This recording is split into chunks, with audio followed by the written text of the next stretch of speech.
Assalamualaikum warahmatullahi wabarakatuh. Selamat pagi, siang, dan malam Bapak, Ibu, Saudara-saudari, dan teman-teman semua. Kembali lagi bersama saya Dio, saya anggota dari tim KKN PPM UGM teman-teman. Tahun 2021 akan kembali membawakan materi terkait dengan marketing one-on-one seri yang kelima. Nah, pada kesempatan kali ini akan dibahas lebih lanjut terkait dengan teknik analisa sederhana, bagaimana kita memahami produk kita, bagaimana kita memahami segala strategi kemarketingan kita, lalu yang terakhir mungkin kita bisa merambah ke analisa proyeksi ke depannya kita memiliki potensi bisnis seperti apa. Nah, ini adalah sebuah teknik analisa yang sederhana yang dinamakan oleh analisa SWOT. Jadi analisa SWOT ini merupakan analisa yang biasa kita terapkan di bidang manapun. Ya mungkin kalau di dalam sektor kehidupan yang kita kenalkan di video ini atau di segmen ini, kita akan membahas lebih dalam mengenai sektor UMKM seperti itu. Bagaimana kita melakukan analisa SWOT terhadap produk atau usaha yang kita punya, lalu juga kita dapat menyusun proyeksi-proyeksi ke depan terkait dengan produk yang kita hendak jual seperti itu. Nah, analisa SWOT ini dibangun atas 4 komponen. Komponen pertama adalah S atau dalam bahasa Inggris itu strength atau kita bisa sebut kekuatan atau keunggulan seperti itu. Lalu yang kedua adalah W, itu weakness atau kelemahan. Di sini adalah kelemahan dari produk ataupun usaha yang kita punya. Lalu yang ketiga adalah opportunities atau kesempatan atau bisa kita bilang peluang juga ya seperti itu, atau peluang bisnis yang kita punya ke depannya seperti apa. Lalu yang terakhir adalah T ini adalah threat atau ancaman seperti itu. Nah, di sini akan dibahas lebih lanjut bagaimana kita bisa menganalisa masing-masing komponen ini terhadap usaha yang kita punya. Strength ini adalah sebuah poin-poinnya adalah tadi kekuatan seperti itu ya. Di sini poin-poinnya mungkin bisa kita jabarkan jadi berbagai macam poin ya. Cuma di sini saya berikan ilustrasi yang lebih sederhana lagi terkait dengan poin-poin kekuatan tadi. Di sini kita perlu bertanya kira-kira konsumen itu tertarik beli produk kita ini karena apa? Jadi faktor-faktor apa saja yang menyebabkan konsumen itu membeli barang yang kita jual. Lalu yang kedua adalah mungkin dari produk yang kita jual mungkin ada daya tarik yang sebenarnya konsumen itu selalu notice hal-hal kecil, misalkan di sini dari pelayanan atau pengemasan itu ternyata ergonomis atau menarik seperti itu, dan itu menjadi poin-poin yang menjadi kekuatan produk yang kita jual. Nah, ini perlu kita highlight juga, perlu kita garis bawahi daya tariknya seperti apa, lalu juga konsumen itu memang tertarik beli produk kita karena apa? Apakah memang sekedar produknya bagus atau mungkin pengemasan atau marketing yang menarik, dan ini bisa kita tuliskan secara lebih rinci lagi.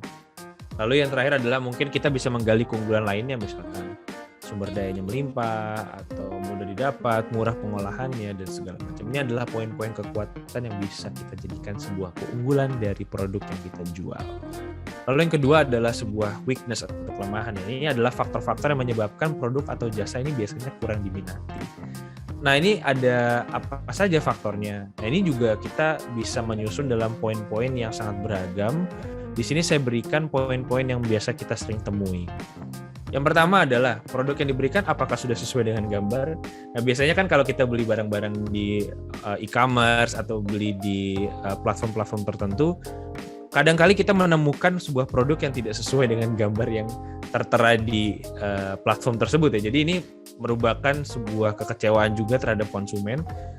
Jadi ini merupakan sebuah faktor yang biasanya kurang diminati.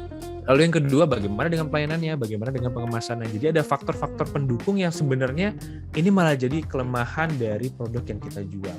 Jadi bagaimana kita bisa menyampaikannya itu dengan baik, bagaimana kita bisa melakukan pengemasan yang serapi mungkin ataupun dengan sebagus mungkin. Dan ini ternyata menjadi faktor yang cukup krusial dalam kita melakukan penjualan terhadap konsumen. Lalu ada faktor lainnya yang mungkin sangat beragam ya tentunya. Ini di sini mungkin poin yang saya sebutkan mungkin belum begitu lengkap. Ada SDM yang belum memadai, biaya produksi mahal, konsumen tidak tertarik untuk repeat order, dan segala macam. Lalu yang ketiga adalah opportunities atau peluang. Nah, ini peluang ini adalah sebuah momentum yang bisa dimanfaatkan untuk meningkatkan brand awareness. Nah, ini sudah disinggung di video sebelumnya. Brand awareness itu supaya konsumen tersebut itu ngeh kalau kita lagi jualan ini. Nah, ini adalah momentum yang bisa kita manfaatkan supaya kita bisa mendapatkan dan mempertahankan konsumen-konsumen yang akan datang seperti itu. Nah, ini kira-kira apa saja yang bisa kita tingkatkan? Nah, ini momentum-momentum yang biasa kita temui. Misalkan kita berjualan di event tertentu, atau kita meningkatkan momentum promo.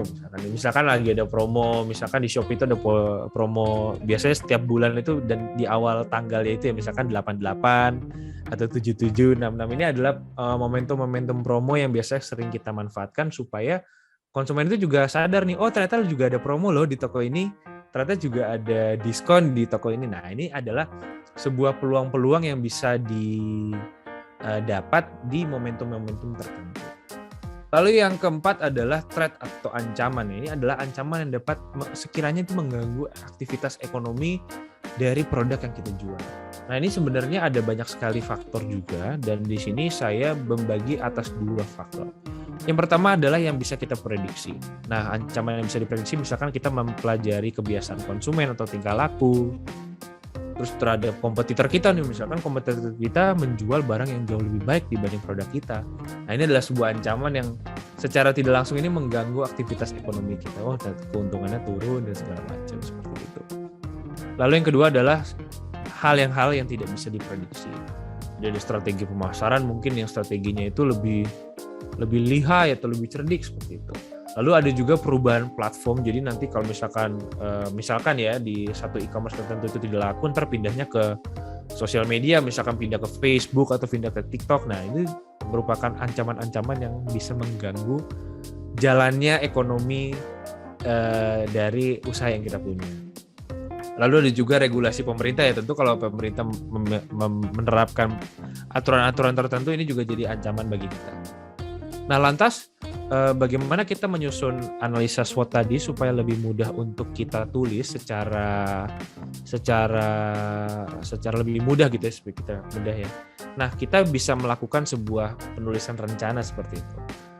Ini tentu mudah untuk kita lakukan secara pribadi ataupun secara tim. Namun pelaksanaannya dapat berjalan secara dinamis. Ini maksudnya ya mungkin tidak sesuai dengan rencana, mungkin juga tidak sesuai ekspektasi. Namun dalam kita membuat rencana ini setidaknya kita sudah memikirkan hal-hal yang akan terjadi di tahun yang akan mendatang. Lalu kita sudah mempersiapkan hal-hal preventif sehingga di dalam catatan ini kita dapat melakukan proyeksi yang jauh lebih real dan jauh lebih implementatif ke depan seperti itu. Nah, ini adalah poin-poin sederhana yang bisa dilakukan oleh Bapak Ibu dan teman-teman semua.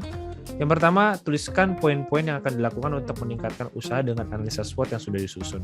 Jadi analisa SWOT itu tadi sudah ditulis, terus kita akan melakukan poin-poin rencana. Lalu yang kedua, baru kita susun prioritas atas poin yang sudah dituliskan. Saya mau mendahulukan yang mana, seperti itu.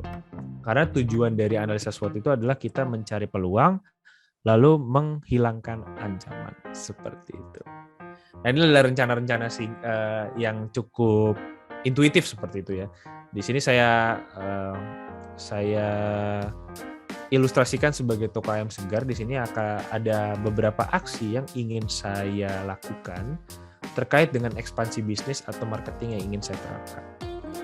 Yang pertama misalkan nih, ini yang saya tuliskan dalam skala prioritas yang pertama ya. Tentu saya ingin melakukan quality control atau pengecekan kualitas terhadap produk yang saya punya supaya kualitasnya tetap terjaga. Nah, di sini saya membuat sebuah implementasi yang cukup sederhana namun mudah untuk dilakukan seperti itu.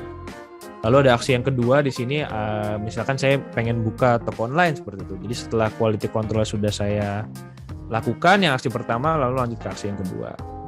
Nah, ini penyebarannya seperti apa, seperti itu dan segala macam. Lalu yang ketiga di sini ada ekspansi menu. Saya nggak pengen jualan ayam aja nih, saya pengen jualan produk-produk olahannya, misalkan bakso, gepuk, sate, atau mungkin olahan ayamnya misalnya jadi kemoceng, itu juga bisa seperti itu ya. Jadi ada perubahan-perubahan menu yang ya itu tidak menghilangkan produk awal yang kita jual seperti itu. Namun saya hanya memvariasikan menu yang ingin saya jual seperti itu. Hal yang keempat adalah baru ini mencari gerai yang toko fisik seperti itu ya. Kita mencari gerai untuk berjualan. Misalkan saya buka warung dengan ada pegawai atau misalkan kita berjualan di momen-momen tertentu untuk kita mencari poin-poin peluang. Nah, berakhir sudah segmen video Marketing One-on-One seri yang kelima. Tonton terus video selanjutnya dan jangan lupa subscribe ke YouTube channel KKN PPM UGM teman-teman tahun 2021. Saya Dio pamit undur diri. Assalamualaikum warahmatullahi wabarakatuh.